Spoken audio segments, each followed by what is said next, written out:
त्यो सुईबाट लागु औषध सेवन गरेर गरेर गरेर इन्जेक्ट गरेर गरेर गरेर मेरो त खुट्टा तलदेखि खुट्टा चाहिँ कुइदै कुइदै चाहिँ त्यो सेन्सै हराएर कुइदै कुइदै त्यो ब्लड सर्कुलेसन रोकिएर कुइदै कुइदै कुइदै कुइदै आएर त मेरो त यहाँ त टन टन टन टन टन टन दुख्नु थालेपछि म त एकदम क्रिटिकल केस भएपछि म हस्पिटल गएपछि हस्पिटलमा केही गर्दा पनि ब्लड चेक नगरिकन अपरेसन गर्नु मानेन अनि अब म बिटक चार्जमा चाहिँ ह्युमन राइट्सको कुरा गरेँ के गरेँ कसो गरेँ म दिन्न ब्लड चेक गर्न यतिकै अपरेसन गर भन्दा केही गर्दा पनि डक्टरले नमानेपछि मलाई धेरै कन्भिन्स गर्न खोज्यो मेरो बाबा साथी भाइ सबैले केही गर्दा पनि मैले नमानेपछि म झापा फेरि फर्केर आएँ अनि त्यो वकिङ स्टिक लिएर हिँडिरहेको थिएँ खुट्टा तलबाट चाहिँ छालाहरू भित्रको सेन्सै मर्दै कुइदै आएपछि अनि आएर पनि यता माल खाइरहेको थिएँ फेक त्यो ब्लड रिपोर्ट बनाउनु खोजिरहेको थिएँ त्यो लिएर हस्पिटल जान्छु भनेर केही उपाय नलागेपछि पछि एक दिन ढल्किरहेको थिएँ बेडमा ढल्किरहेपछि त ओछ्यान त तातो भएर आएपछि झसङ्ग बिउजेर हेरेको त ओछ्यान त रगत छ्याल रगत भएपछि अनि अनकन्सियस जस्तो भएपछि अनि मलाई एउटा हस्पिटलमा लिएर जानुभयो एम्बुलेन्समा हालेर एउटा हस्पिटलमा लिएर जानुभयो त्यो हस्पिटलबाट पार लागेर ट्राई गर्यो अपरेसन गर्नु ट्राई गर्यो अनि पार नलागेपछि अनि अर्को हस्पिटल लिएर गयो ठुलो हस्पिटल लिएर गएर पनि अब मलाई त्यहाँ बाहिर इमर्जेन्सीमा बेडमा राख्यो अझै पनि म ब्लड चेक गर्नु मानिनँ अब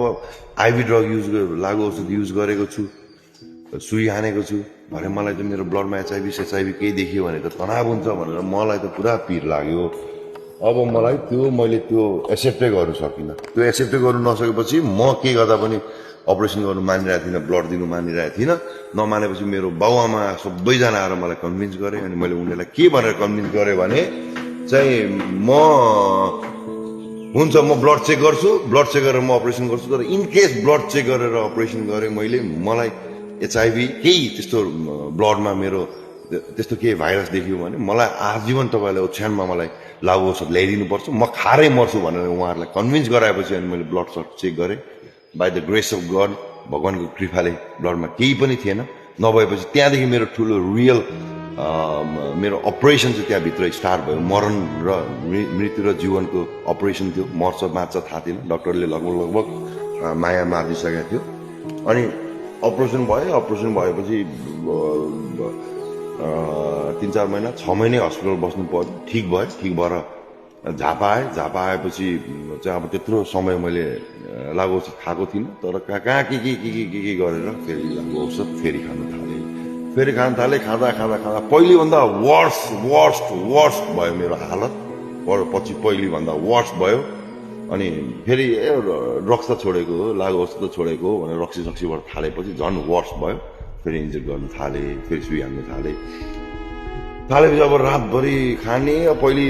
5वटा 10वटाले हुन्थ्यो भने अब 20वटा 15वटा हानेको बिहानदेखि बेलुका काम छैन घोचेको भेन भेटिँदैन यता हानो उता हानो कता हानो के गर्यो कसो गरेर बिजोग तरिकाले हानिरहेको थिएँ एक दिन बिहान झसङ्ग भएर अगाडिको ऐनामा हेरेको 6 फिट लामो मान्छे त्यतिखेर हस्पिटल नाप्दाखेरि म 40, 45, 47 कति किलो थिएँ त्यत्रो हड्डी र छाला बाहेक केही छैन आफैलाई हेरेर मलाई त हेलोजिनेसन भयो पागल भयो म त साइको भयो आम्मा यत्रो मान्छे यो मात्रै छ आफूलाई हेरेर तर्सेँ म भन्नुपर्दा आफ्नो रियालिटी देखेका मेरो के भएको रहेछ मेरो शरीर मेरो के भएको रहेछ मेन्टली इमोसनल्ली सब सकेको थियो फिजिकल्ली पनि म त सकिसकेको छु भन्ने त्यतिखेर मलाई रियलाइजेसन भयो अनि त्यहाँदेखि मैले के सोचेँ भने बुझेको थिएँ अलिअलि यो कसैले गरेर मलाई कुनै दबाई खुवाएर मलाई कसैले जादुको छडी हानेर कसैले सम्झाएर केही गरेर म छोड्नेवाला छुइनँ मैले सेल्फ रियलाइजेसन गर्नुपर्छ आफैलाई मोटिभेट नगरीसम्म मैले छोड्नु सक्दिनँ भनेर अनि मैले के डिसिसन लिएँ भने एनए मिटिङ स्टार्ट जान्छु भनेर ताजोबाजो सबै मिलाएँ साथीभाइहरूले मिलाइदिएर म एनए मिटिङ्स जम्मा अलिक दिन छोड्नुको लागि मात्रै गएको अलिकति हेल्दी हुन अलिकति मोटाउन फेरि पहिले जस्तो हुनुलाई मात्रै म एनए मिटिङ्स गएको थिएँ यो एनए मिटिङ्स वर्ल्ड वाइड हुन्छ प्रत्येक नगरपालिकामा एउटा यो नेपालमा पनि छ, सबैतिर छ। अनि यो एनए मिटिङ जाँदाखेरि पनि त्यतिखेर हप्तामा 2टा हुन्थ्यो बिर्ता मोडमा। जाँदाखेरि पनि त्यो सामानहरू चाहिँ घरमै राख्थेँ क्या म, भरे काहीँ केही गाह्रो परिहाल्यो भने खान्छु भनेर। अनि त्यो मिटिङ जाँदै थाले, यता मेरो सिक पिरियड कट्दै गयो। सिक पिरियड मैले भने जबसम्म एउटा मान्छेले आफ्नो सिक पिरियड काट्नु सक्दैन नि, कुनै पनि बाहिरी चिजले उहाँलाई छोड्नु सक्दैन। अब सिक यस्तो हान्छ डरलाग्दो, जिउ कटकट खाने, ज्वरो आउने, नाक बग्ने, डाइरिया चले यति गाह्रो हुन्छ। अब त म भनेर तपाईँलाई यता पल्टिन्छु, माल्खाको सम्झु झसङ्ग हुन्छु, यता पल्टिन्छु, सुत्नु सक्दिनँ, रातभर निन्द्रा लाग्दैन। यो सिक पिरियड मान्छेले नकटाइ मान्छेले लागु औषध छोड्नु सक्दैन। यो आफैले गर्नुपर्छ। कुनै लागु औषधको रिप्लेसमेन्टमा अर्को दबाई हुँदैन। अर्को दबाई खानु थाल्यो भने त्यसमा मान्छे एडिक्टेड हुन्छ। अनि मैले यो पिरियड कटाएर म त्यहाँदेखि एनए मिटिङ जाँदा अलिक दिन छोड्छु, अनि फेरि पहिले जस्तो भएर फेरि खान्छु भन्दै रेलामा 13 वर्षभन्दा बेसी कति भइसक्यो आज मैले छोडेको। सो मैले तपाईँलाई भन्नु खोजेको कुरा के हो भने, त्यो लागु औषध खाँदाखेरि त्यो छेड यति रमाइलो, यति आउट अफ द वर्ल्ड, यति रमाइलो, यति आनन्द आउँछ होइन। अनि मान्छेले बुझ्दैन क्या यो चाहिँ सर्ट टर्म प्लेजर हो, लामो समयले मलाई अप्ठ्यारो पार्छ भन्ने कुरा। अनि जबसम्म आफूलाई म छोड्छु भनेर आफूलाई मोटिभेट गर्न सकिँदैन, आफूलाई म्यानुपुलेट गर्न सकिँदैन, लागु औषध छोड्नु सकिँदैन। सो अनि घरमा कति फोन कल्सहरू मलाई आउँछ, घरमै बसेर छोड्नु के गर्नु, यसो गर्दा के गर्नु, विदेश जाँदा हुन्छ हुँदैन, केही गर्दा हुँदैन, यो सिक पिरियड काट्नै पर्छ। रिह्याबमा बसेर हुन्छ, डिडक्स गरेर हुन्छ, के गरेर त्यहाँदेखि एनए मिटिङ्स नार्कोटिक्स एनोनिमसको मिटिङ इज द मोस्ट।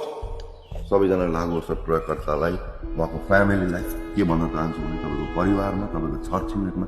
कोही पनि लागु औषध दुर्व्यसनी हुन्छ भने उहाँहरूलाई एनए मिटिङसम्म पुऱ्याइदिनु। पिस।